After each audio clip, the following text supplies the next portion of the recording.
This is how you draw the diagram for the lens maker's equation. So this is a biconvex lens. This is the principal axis. This is surface 1. This is surface 2. This is the pole for surface 1, P1. This is P2, the pole for surface 2. This is the optical center of the lens. This is our object.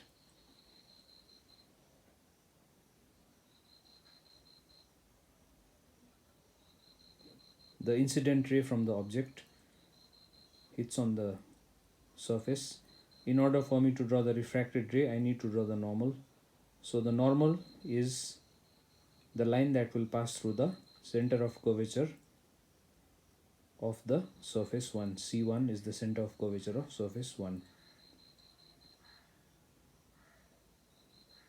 So the ray of light will bend towards the normal. It will bend up to here, but if the second surface was not here, it would have gone here, and this is the virtual object for the second surface. So in order to now find the refraction in the second surface, this one, I need to draw another normal.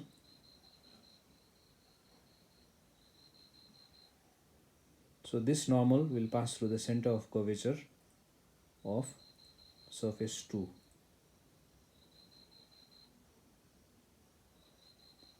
So this is C2, the center of curvature of surface 2.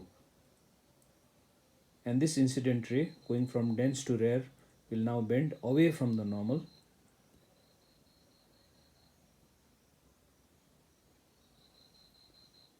So as to pass through I. So this position is the position of the final image. So there you have it, the ray diagram for the lens maker's equation.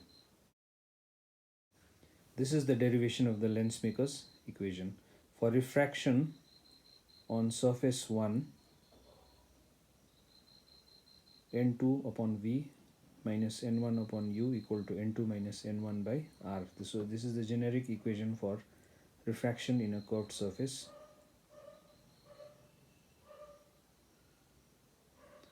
This is P1, the pole of the first surface. This is the object. So P1O is the object distance and P1I is the image distance. P1I1, sorry. So P1I1 is the image distance. Since it's to the right, it's positive, but this one is minus because we are measuring to the left.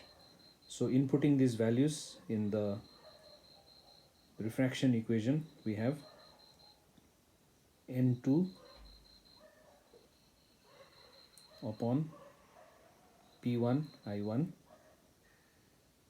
minus n1 upon P1 O, but it's minus because of the sign convention, equal to n2 minus n1 upon R1, where R1 is the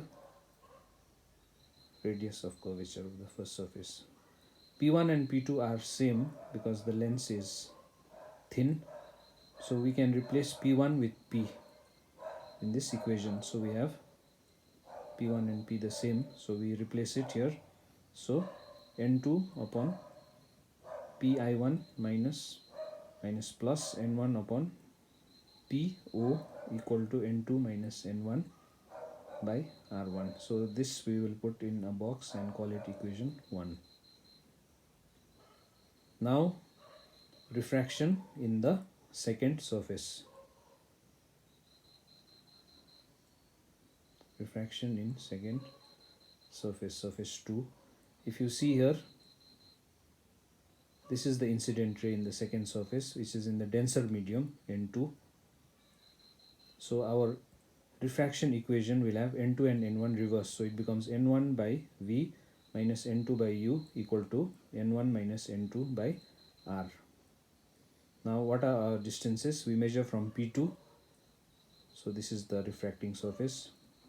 This is the image. So P2I is the image distance and P2I1 is the object distance. I1 is the virtual object for P2. So putting these values, now we have n1 upon p2i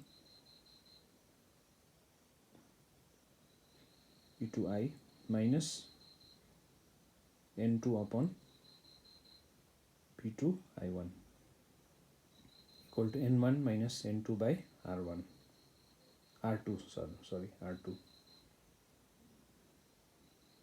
So p2 and p are again the same, so we replace p2 by p because of the lens being thin.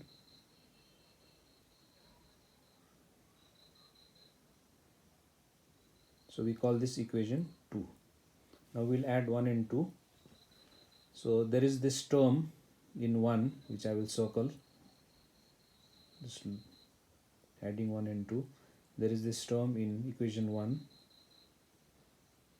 n2 upon p1 pi1 is equal and opposite to this one, minus n2 upon pi1. So when you add, they will cancel. So we will have n1 upon po plus n1 upon pi. Now if you see, up on the top we have n2 minus n1, here we have n1 minus n2. So by convention, taking n2 minus n1 as common,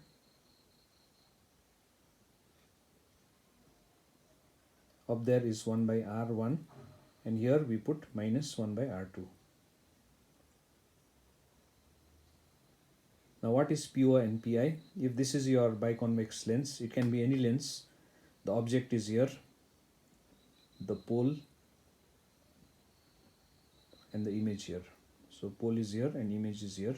So PO is our object distance u and PI is the image distance v. Now in a particular case where the object is at infinity, the rays will come parallel to the lens. So these rays are coming from an object at infinity. So they will get focus. That means the image will be formed at the focus here, f.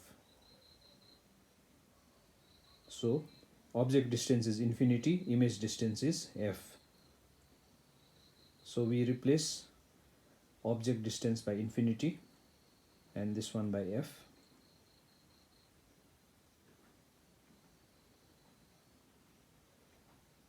So our lens maker's equation is taking shape now.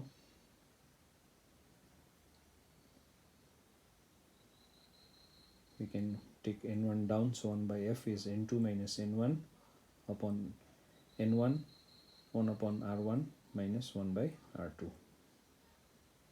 This is our lens maker's equation. And to understand what the parameters are on the right, this is a biconvex lens, this is the principal axis. This is the first surface. So that first surface is a part of a sphere whose radius of curvature is r1. So this is r1. And this is the second surface, so it's the part of a sphere of radius of curvature r2. Of course, when you solve the problem, we need to take care of the sign convention.